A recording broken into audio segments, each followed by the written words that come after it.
What's up, everybody, and welcome back to the channel. As you guys can tell, I'm not in my usual setup right now, folks. I'm actually at home for Thanksgiving, literally recording on my phone right now. So shout out to everybody who is with their families for Thanksgiving. All that being said, though, there's been a ton of Toronto Blue Jays news just coming out in the last 24 hours that I wanted to talk about. So yesterday, as you guys probably know by now, we had an unmitigated disaster of a press conference featuring none other than Ross Atkins. Man, this dude, he was throwing John Schneider under the bus. Then he was saying that John Schneider's coming back. Like, it actually really couldn't have gone any worse. And there were so many headlines that were coming out from that press conference, but one of them that I think really flew under the radar just due to everything else that he was saying was the fact that several Toronto Blue Jays key players are not going to be coming back in 2024. Ross Atkins came out and said that the bulk of our team is essentially returning. We'll miss Matt Chapman and Brandon Belt and Kevin Kiermaier. We'll see opportunities to work to fill those holes from within and externally. The bulk of our pitching returning, minus Hyun-Jin Ryu,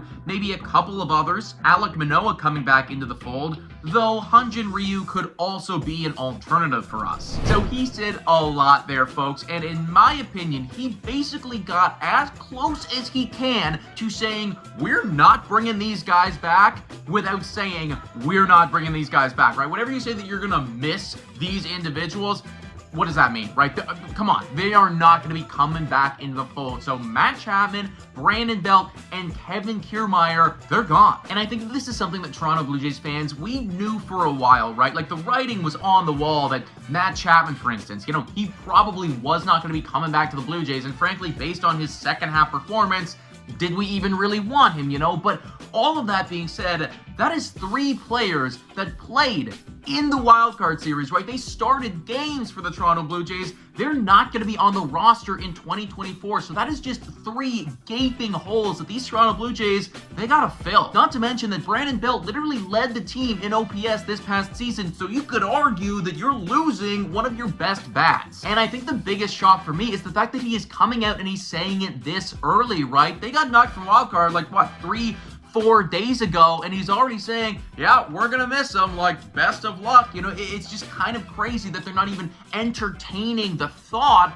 of bringing them back onto the team, right? And it leads me to believe that the Toronto Blue Jays walking into this offseason, maybe a lot of those holes, right? Maybe that Matt Chapman hole, maybe that Brandon Belt hole, that Kevin Kiermaier hole, maybe those are going to be filled internally. In the past few offseasons, the Toronto Blue Jays have been going out and they have just been buying, right? They bring these dudes in, they fulfill their role, and then they dip. But I think that this offseason, it is going to be a different mindset, right? You got Addison Barger, you got Harwitz, you got Tiedemann, all of these guys like in the wings waiting for their opportunity to make it up to the major leagues. And at some point or another, you are going to need to try them out. You're going to need to give themselves an opportunity to prove themselves at the major league level. Whoa, time for your daily Betway breather. A quick reminder that the best place to bet is on Betway. Must be 19 years of age or older to play. In collaboration with iGaming Ontario, please bet responsibly. Now, back to the content. I also think a storyline that nobody's talking about right now is the fact that Vladimir Guerrero Jr. and Bo Bichette,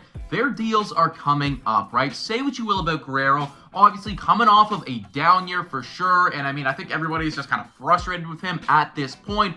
But if you go out into free agency and you start signing dudes like Matt Chapman, maybe you sign Matt Chapman to a 4-year deal, something like that, that's just money that you can't inevitably pay to Vladimir Guerrero Jr., who only has 2 years left on his deal, right? This is the prime time to extend him, If the Toronto Blue Jays, if they walk into next year and they don't have an extension done, Vladimir Guerrero Jr. is still going to be a free agent after the season, that's a scary place to be if you're the Toronto Blue Jays, assuming that you want to continue to build your team around Guerrero. So ultimately, I think the fact that Ross Atkins came out and he said, yes, we are going to miss these guys this early in the Toronto Blue Jays offseason, it tells me that probably the mentality of how they are addressing this, how they are going to build their team, is probably going to change, and we might not see them go out and spend millions and millions of dollars this offseason. All of that being said, though, it was just revealed that Shohei Ohtani might be interested in coming to Toronto, and if that's the case, then forget literally everything that I just said, right? Throw every single dollar, every single cent you have to get that guy over in Toronto. But folks, let me know what you think about all this in the comments down below. Thank you so much for watching, and as always, go Jays go.